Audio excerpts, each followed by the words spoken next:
கிருஷ்ணகிரி பாராளுமன்ற வாக்காளர் பெருமக்களுக்கு என் அன்பான வணக்கத்தை தெரிவித்துக் கொள்கின்றேன்.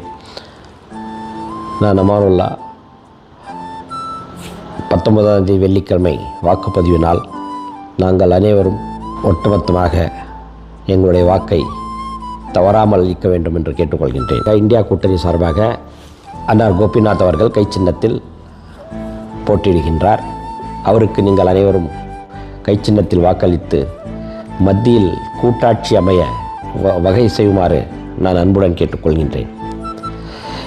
கோபிநாத் அவர்கள் ஜெயிச்சான்னா முதல்ல நான் அவர் கேட்டுட்ருக்கிறது என்னென்னா, இந்த கிருஷ்ணகிரியில் இருக்கிற வாகன கட்டணம் டோல்கேட் அதை கிருஷ்ணகிரி மக்களுக்கு நீங்கள் ஃப்ரீ பண்ணி வைங்கன்னுட்டு. ஏன்னா எங்கேயும் வாங்குறதில்ல. நான் பார்த்த மாதிரி கர்நாடகா பார்டர் ஆகட்டும், ஆந்திராவில் ஆகட்டும், அந்த லோக்கலைட்ஸ் எங்கே போனாலும் லோக்கல் அந்த 10-15 கிலோமீட்டரில் இருக்கிற அவங்க கார்டு காமிச்சாக்கா, ஆதார் கார்டு காமிச்சா அவங்களுக்கு ஃப்ரீயாக விட்றாங்க. பட் இங்கே மட்டும் காசு வாங்குறாங்க. கோபிநாத் அண்ணார் சொல்லியிருக்கேன், அவர் கண்டிப்பாக அது செய்கிறேன் ஒத்துட்ருக்காரு. ஏன்னா ஹாஸ்பிட்டல் போகிறதுக்கு வர்றதுக்கெல்லாம் வசதியாக இருக்கும். மறுபடியும் இப்போ இருக்கிற நிலைமை பார்த்திங்கன்னா நீங்கள் என்ன நடந்துகிட்ருக்கு தெரியும். மத்தியில் ஆளும் ஆட்சி என்னென்ன வகையில் மக்களுக்கு தொந்தரவு பண்ணிகிட்ருக்கு, என்னென்ன விலைவாசி என்ன இருக்குது, இப்போ இருக்கிற நிலைமை எப்படி விலைவாசி ஏறிட்டுருக்கு. முதல்ல என்ன விற்றுட்டு இருந்தது, இன்றைக்கி என்ன விற்றுட்ருக்கு, முதல்ல பெட்ரோல் எவ்வளோ இருந்தது, இப்போ எவ்வளோ இருக்குது, கேஸ் எவ்வளோக்கு வாங்கினீங்க, இப்போ எவ்வளோக்கு வாங்கிட்டுருக்கீங்க. நாடு பூரா இருக்கிற மக்களாகட்டும், இந்தியாவில் இருக்கிற மக்களாகட்டும் எல்லாமே யோசனை பண்ணணும். ஏன்னா 16 லட்சம் கோடி கார்ப்பரேட் பெரிய பெரிய முதலாளி கூட கடன் வச்சுருக்காங்க. அதே விவசாயிங்க சண்டை போட்டுட்ருக்காங்க, போராட்டம் பண்ணிகிட்ருக்காங்க. அவங்களுடைய இருக்கிற கடனே மொத்தமாக 18,40,000 crores. 16 லட்சம் கோடி கார்ப்பரேட்டுடைய கடன் இவர் வேவ் ஆஃப் பண்ணியிருக்காங்க இந்த கவர்மெண்ட்டு. அதே பாவம் விவசாயம் 20,000 30,000 1 லட்சம் டிராக்டருக்கு, கிணறு ஓட்டுறதுக்கு, போர்வெல் போடுறதுக்கு வாங்கின கடனை கட்டாமல் இருந்தால் அவங்ககிட்ட வசூல் பண்ணுறதுக்கு அதுக்கு ஒரு குரூப் அனுப்புகிறாங்க, மிரட்டி வாங்கிறதுக்கு. பேங்க்காரங்க தான் அப்படி தான் பண்ணுறாங்க.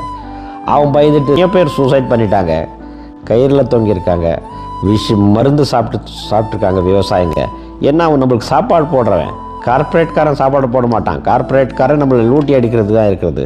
விவசாயத்துக்கு இம்பார்ட்டன்ட் கொடுக்கணும், விவசாயிக்கு இம்பார்ட்டன்ட் கொடுக்கணும், விவசாயிக்கு கடன் வேவ் ஆஃப் பண்ணணும். அவன் எவ்வளோ வாங்கினா, அவனுடைய நிலைமை என்ன, அவன் என்ன பண்ணுறான், அவன் எவ்வளோ கஷ்டப்பட்டு நம்மளுக்கு வயிற்றுக்கு அரிசி ஆகட்டும், காய்கறி ஆகட்டும், கீரை வகைகள் ஆகட்டும் எல்லாம் அவன் தான் கொடுக்குறான் நம்மளுக்கு. அவங்கள நம்ம இம்பார்ட்டண்ட்டாக அவங்கள கவனிக்கணும் ஃபஸ்ட்டு. அதனால் என் கோரிக்கை என்னென்னா, விவசாயத்தை இம்பார்ட்டன்ட் கொடுத்து அவரை இம்ப்ரூவ் பண்ண வேண்டும். மேலும் சொல்ல போனோன்னா பெரிய ஸ்கேம் ஒன்று வந்திருக்கு, உங்களுக்கே தெரியும், எலெக்ஷன் பாண்ட்ஸ். இப்போ இருக்கிற அரசாங்கம் கிட்டத்தட்ட 6,000 கோடி எலெக்ஷன் பாண்ட் மூலியமாக, தேர்தல் பாண்டு மூலமாக பணம் வாங்கியிருக்காங்க. அது நீங்கள் பார்த்தீங்கன்னா நீங்கள் எல்லாம் யூடியூப்லேயும் எங்கே எதுலையும் பார்க்கலாம். நீங்கள் கொடுத்துருக்கவன் யார், எப்போ கொடுத்தான், எவ்வளோ கொடுத்தான், ஏன் கொடுத்தான், எல்லாம் டீட்டெயிலாக வந்துடுது இதில். ஏன்னா ஒரு கம்பெனி டர்ன் ஓவரே வந்து 35,000 லட்சம் அவன் கோடி கணக்கில் கொடுக்குறான்.